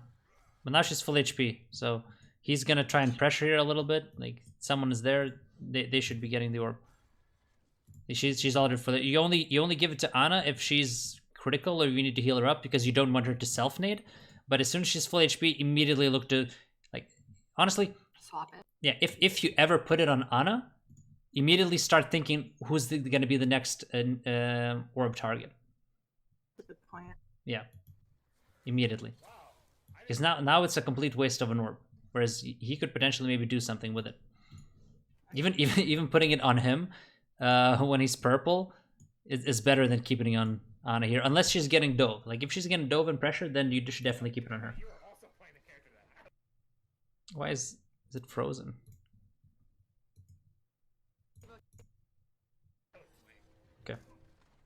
Again, you cancel it. You see that there's nothing here to right click, and you know that you want to have a full clip before the fight starts. You start reloading again. So now you're gonna be at 20, and you're gonna be able to pressure the shield with a full clip, and you're gonna be able to orb whoever you want. So good reloading here.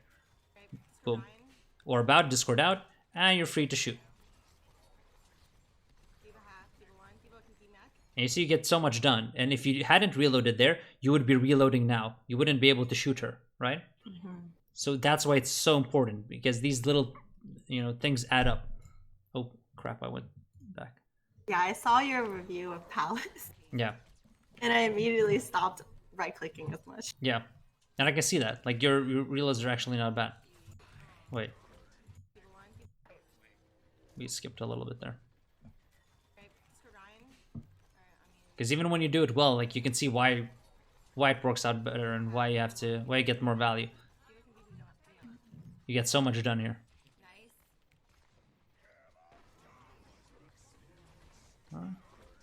Chance to save.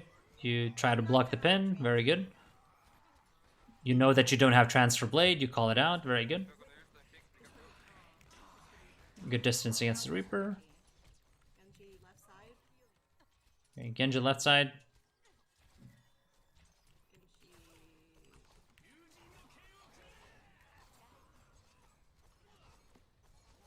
Okay, so My discords were all over the place here. yeah. So I think because I panicked right around this moment. so your discords are also bad because your positioning is a little iffy. You know, you might as well just play this, right? Then you can jiggle peek a lot more because you obviously you don't want to position yourself here because you know there's a Genji, and like we said, you want to keep distance, and you can sort of accomplish that playing this corner, like not all the way back there, but you know this little corner.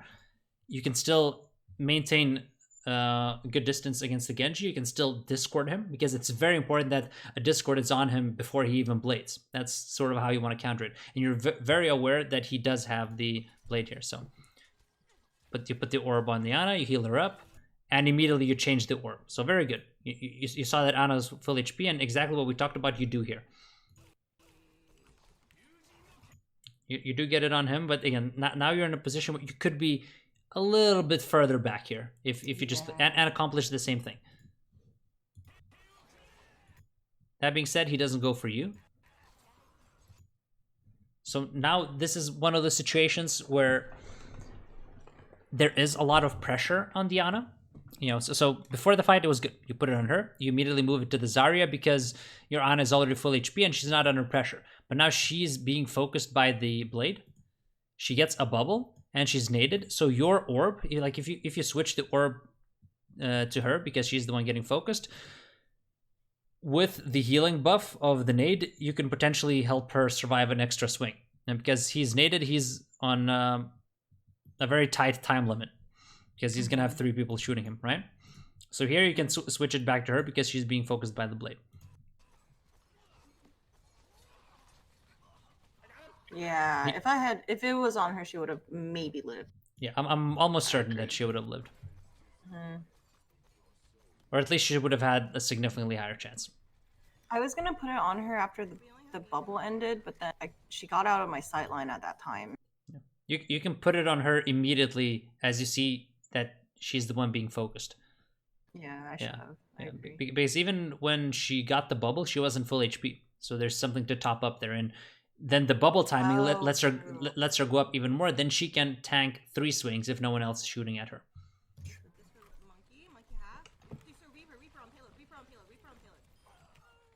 Good calls here. You could have switched the Discord again because you just kept it on. I mean, not the Discord, the Harmony.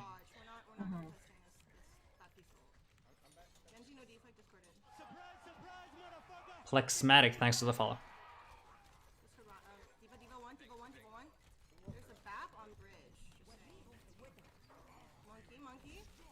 Okay, so what do you think about positioning here? You know, I really debated it when I was under the bridge and I saw that there was someone top left shooting at me. I knew that I could either back up and hide that behind that wall, or I could. My other idea was to go forward and take not the payload, but the bus that's right there. But then Nanoed Winston kind of destroyed my dreams. Yeah. Oops. Yeah, I don't like the sightline standing right behind the pillar when my payload. Like, usually what happens is if I'm here and I back up, the payload will block the sightlines of all my teammates. No, for sure. So the biggest thing to remember is there's someone shooting you above you, which you call out.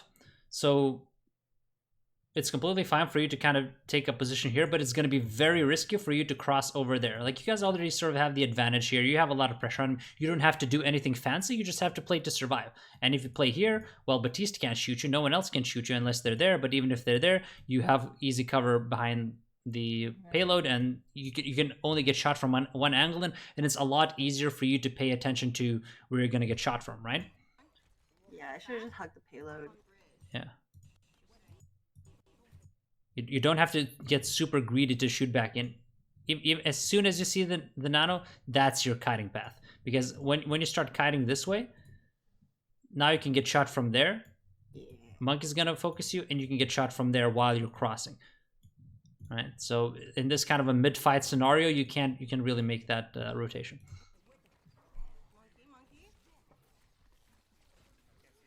Yeah, like Reaper kills you, not even the and Ana also hit you. So Ryan, just swing, Ryan, just swing, Ryan, just swing, Ryan, just swing, Ryan, just swing. It's like,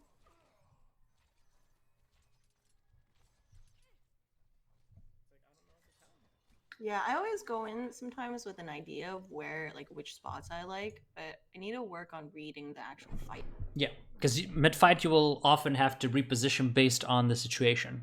Like you saw, like your position wasn't beyond like not taking high ground. If we exclude that, because that's obviously terrible to not do that. If we exclude that, your mid-fight movement was generally okay. It's just like respecting the widow, that type of stuff.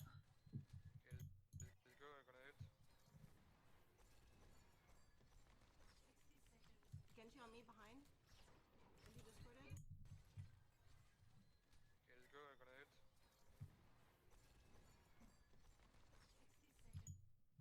Why are you not looking at him? The Genji? Yeah, he's trying to kill you. Yeah, I'm not sure what happened there. I guess I assumed I would get peeled. Yeah, but you can never ignore him like that. Again, one of the most important thing is when you're playing against flankers, these guys are going to be shooting forwards. When someone comes on the flank, your job is to put the discord on someone and then watch the flank. And then scream for help when someone pushes you. And in this situation, you discord him, you know he's going there, right? So what's your next step? Look left. Yeah, but where do you go? Draw to me where you move from here. I can draw on this. Yeah. Mm-hmm. Yeah, 100%. You put yourself outside the dash range. You put yourself in a position where you're closer to the team. If he goes like this, maybe you guys can push all the way over there, and then he's in dead space just trailing and chasing the play.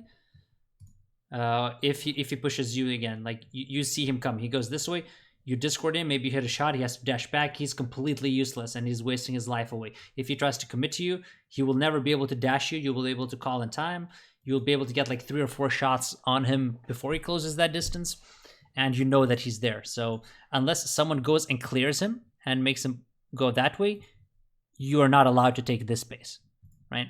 Because then again, you can get shot from, he can come from anywhere, and then you can get shot from 4 different directions. So again, because you have this, if you didn't have this information, if a tracer is hiding there and surprises you, that's another thing. That then it comes back to, we have to check all the corners when we're retaking map control. But in this situation, it's completely on you. Yeah, I agree. No, now you could be here, and again, the same scenario is just playing out. I guess in my mind, I thought that since he went into the courtyard alone, that my team would just go in, and then I didn't and then I got distracted. Yeah. Like that was my biggest mistake, was not dealing with it. And it's fine to push away from him, but you have to still respect that he has that position, especially from your end. And this is not really as much about your team as it is about you, because this is almost, it's different. It's different, but it's almost an identical situation of what we saw in the Reaper fight on first point when he took high ground above you. Because you just put yourself in a position where now you're isolating yourself, Yeah, I agree. Yeah. Same thing, like even if you were here and your team pushes, like you can move with them, or you can kite back there. If you kite back there, you're isolating yourself like you did on the first play. If you stay here, you're also isolating yourself, because obviously they want to move forward unless they want to deal with them first. But since no one wants to deal with them, then you have to move with them. Because otherwise he can, on his own, you can get shot from there, you can get shot from the back. You're either gonna die and lose your trance, or he's gonna force your trance prematurely, or even if your team pushes up there and you fend him off, maybe someone gets pressured and then you can't recover that distance to actually get value out of your trance, right? Same thing that happened on your defense. So many things, like positioning yourself here and isolating yourself kind of screws you in so many ways, and makes the game much harder for you to play. And same thing for your teammates. Genji on me behind. Genji discorded. Genji, I'm half. Genji. You know, like you should be dead. If he was decent, you should be dead. And now you're getting bombed from the right side. You don't know what's going on because you haven't kept him at bay. You let your full charge Zarya die because you weren't ready at all. Like you were so preoccupied with this. Yeah. But you could have potentially been pushing in and maybe trancing in with them, trancing aggressively, and then she doesn't die, and that's a ton. Like this is one of your main damage dealers. But because you're so distracted now, these guys are getting no support. You guys are so split. I do agree that an aggressive trans would have been really nice there, actually. Yeah, it doesn't have. It's not necessarily that you would have to use an aggressive trance, but at least you have the option if the situation requires it. Now you don't have the option. Like, what do you trance to solo save him? Maybe, like probably that's your best play, but you're not loving your life if you have to solo trance Zarya, right?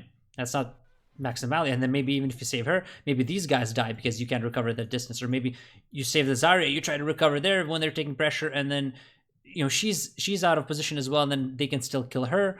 Like it just puts you in a position where it's very difficult to find the right decision. Same thing as when we talked about your first retake with Ana on second point, or on first point, right? You took that left path and you were like, holy crap, what do I do? There's so many bad situations.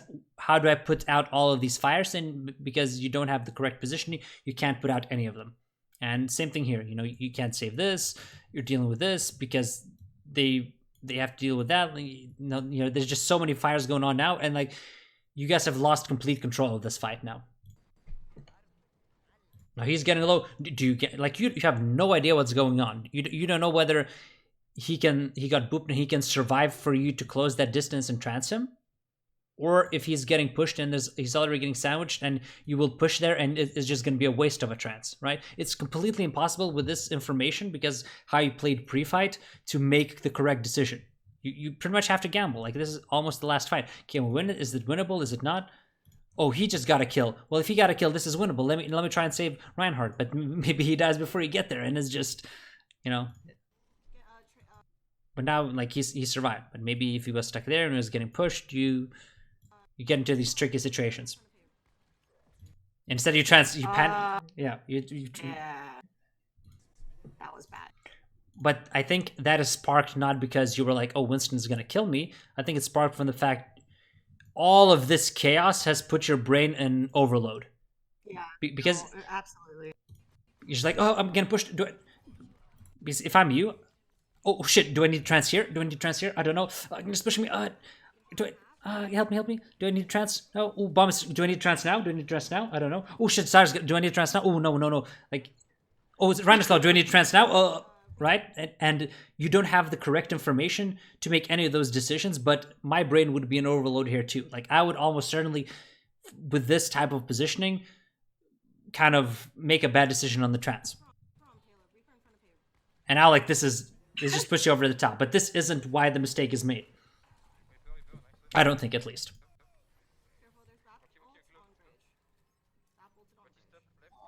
Okay, you pay attention to him. What do I not like about... Where should you go now? High ground. Top right? No. You definitely don't have time. Like, you know they're going to still recontest, right? Right side, near the health pack by cover. Yeah.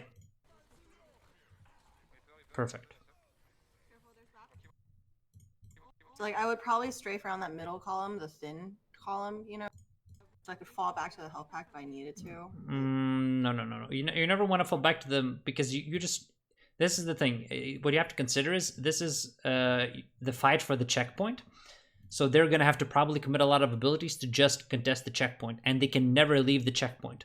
So... Oh, right. Yeah. So ML7 says that as, like, a healer, you shouldn't be both on the checkpoint and like you shouldn't let them hit 2 birds with 1 stone. Is what he said. Yeah. In situations like this. So if now that you know you're going to be closing this fight, where do you think is best? Because if you position yourself here, they can still contest the payload and potentially migrate and get you, right? Okay. Oh, sorry. Yeah, perfect. The little truck.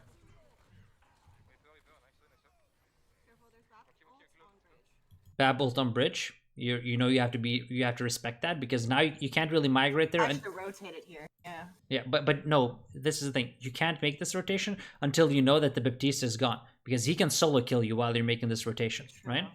It's the same thing, same situation we had before. So now the positioning is fine. Now you can see that he's not looking at you. Now you can make that rotation. I see. Yeah, so it's good that you're looking at this first before making that rotation, because if he would be shooting you, you would probably have to go like that or hide behind payload or whatever. But now that he's not peeking, he's probably healing up. Now you have the time to go behind the truck. And because you know they still have a recontest, you don't want to expose yourself. Like the way you're positioning yourself now, he could as easily go for you, but On me, right? but you don't have an orb on anyone here either, right? Let's see.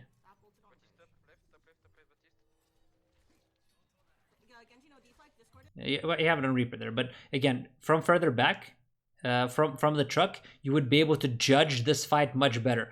Now Baptiste, who was presumably behind you, you don't know what's going on behind you, like, you know, up on high ground. So now you can still get shot from here. If Baptiste peeks out up top, he can still shoot you. You can get shot from there. So you have absolutely no cover, and it's very difficult for you to make the correct judgment, because now you can't save these guys and shoot at the same time and take care of these guys, right? Same thing with your trances. Like, if you would still have your trance here, it would be very difficult for you to make a good decision.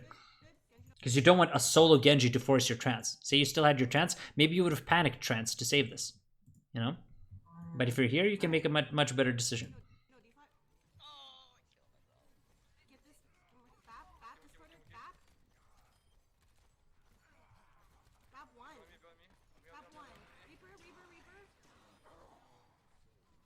I could have saved her.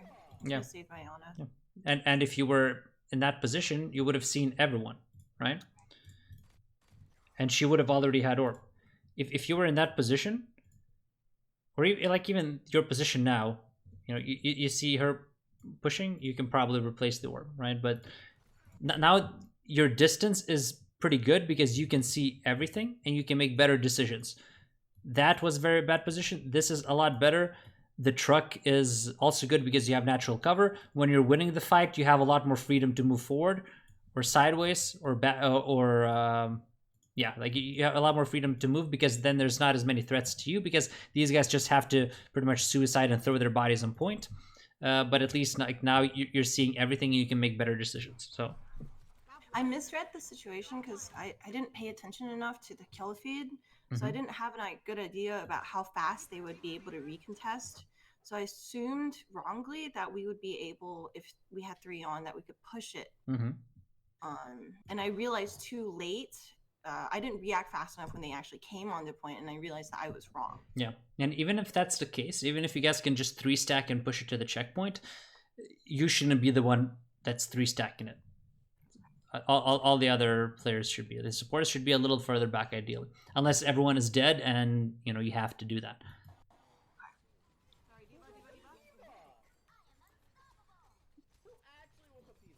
But yeah, now that the D.Va kills the Ana, which again you could have potentially saved, maybe if your orb wasn't on her, maybe you went. But now you guys try to salvage this fight. You lost your healers, and it's kind of game over. Yeah. We might have been able to win that fight if our Ana was alive, if I didn't let him die. Potentially. So if we move on to Aggie, the one where we were drawing, like the other thingy. To summarize, wait, I can't delete your stuff. But let's try to summarize. So like the most important stuff that we learned that we are gonna have to think about. Positioning. Right? One of the most important things, especially against flankers, and Genji. You're going to think a lot more about how you distance yourself, when you can take risks, when you can't. Getting high ground, split second floor as much as possible. So all this you have to consider between every fight. As soon as there's dead time between fights, unless you're ult tracking, if you're ult tracking and helping your team in that way, then there's an excuse for potentially not thinking about your positioning. But otherwise, you should always use that dead time to focus on this, because this is gonna affect the next fight as well, as we certainly saw. Mm-hmm. What else did we learn out of the most important stuff? Reload. Well, no, taking the so it goes on with positioning, but like the high ground and like knowing when a fight's over, and this should be the best time to reposition. Yeah. Not isolating yourself. A lot of it actually comes back to it goes back to positioning, but we can kind of categorize it with the different things, and especially with the Zen. When you're playing Zen, you're very reliant on your teammates helping you, so it's very important that you don't isolate yourself, and always keep a diva close to you, McCree, soldier, the secondary healer, whatever it may be.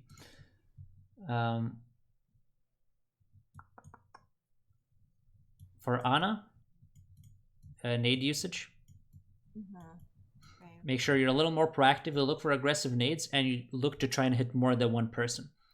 And if you can see an opening to just hit one person, there might be a better situation. Because if you only hit one person and it doesn't 100% guarantee the kill, that's also an opening where you've just wasted your major cooldowns, and then you're more vulnerable. You have to either surrender space, or maybe they can dive you and kill you. So nade usage, very important. Try to hit as many people as possible, and only use it on one person when you have to absolutely use it to save someone's life, or if you can 100% get a kill and you need the nade to get that kill.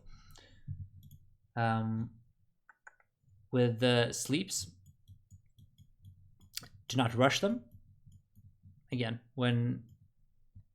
until you have a huge advantage, you don't have to use it aggressively. You can use it as a defensive tool, and when you get pressure, that's when you can potentially, when you know that you're kind of going to be safe for the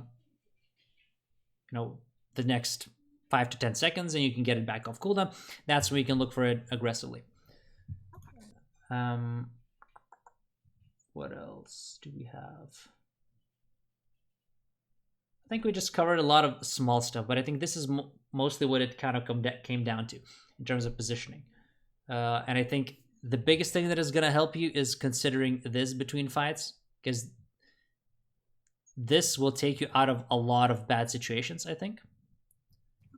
And this also it's also important for mid fight as well, obviously, like we saw with the kiting away from the flankers, watching the flank. Remember, it's your job to protect yourself. Don't expect anyone to mark the flanker or push him away. You can call it, but it's your job to protect yourself from it. So you have to kind of act accordingly, both with your positioning and where you shoot, what you do. With the reload and stuff, we touched on a couple of things, but I don't think that's a major issue. Like you said, you already focused on that, and it looked pretty good in most of the situations. Obviously, it's not perfect, but no one's perfect. I don't think that was kind of a major flaw of yours. So, yeah. Remember also the mech, or sort of the tech of hiding your hitbox against widows, against snipers in general. Try to incorporate that into your game. Quickscoping, try to incorporate that as well when it makes sense, especially if it's just to hit a quick heal on someone. If a Genji is 150 HP, but your tank line is taking damage as well, that's the perfect time to quickscope, give him a quick heal, and then focus on your front line as well, so that you're not stuck in, you're not locked into the scope, right? Yeah, I think this is how I'd summarize it the most. So, kind of note these down, I guess. Think about it a little bit before your next ranked game. And yeah, do you have any questions? No, I just want to say thank you so much for doing this VOD review for me. Like it really like it helped a lot because you took your time to explain not just in context that specific scenario, but also just broadly general scenarios as well. And I really appreciate a lot of the tips that you gave that I would not have otherwise thought about on my own. Well, yeah, I think you know that's sort of what I try to do, because I think it's important for you to understand the concept, because then you can reapply it. And I think I felt like during the review you actually got the hang of it, and that's why I kind of bring in examples. You know, what would you do on Hollywood Second Point? How would it change based on the situation? Everything changes, but if you grasp the concept, then eventually it's going to be automatic. And I think you sort of get the hang of the concept now from the questions that I asked you. It felt like you got the hang of it a little bit, got the hang of it a little bit. And I think because a lot of your issues stem from pre-fight play, they're a lot easier to address. I think if it's kind of your mid-fight decisions that were poor, then it's a little harder to address, because you have so many things to focus on and so many things to think about. But these things I think are kind of very easy to solve. So yeah, I think you'll be able to apply them pretty easily in your ranked games coming up. Thank you. Okay. Well, we'll end it there then. Thank you so much, Swooo, and we'll take some questions from chat as well.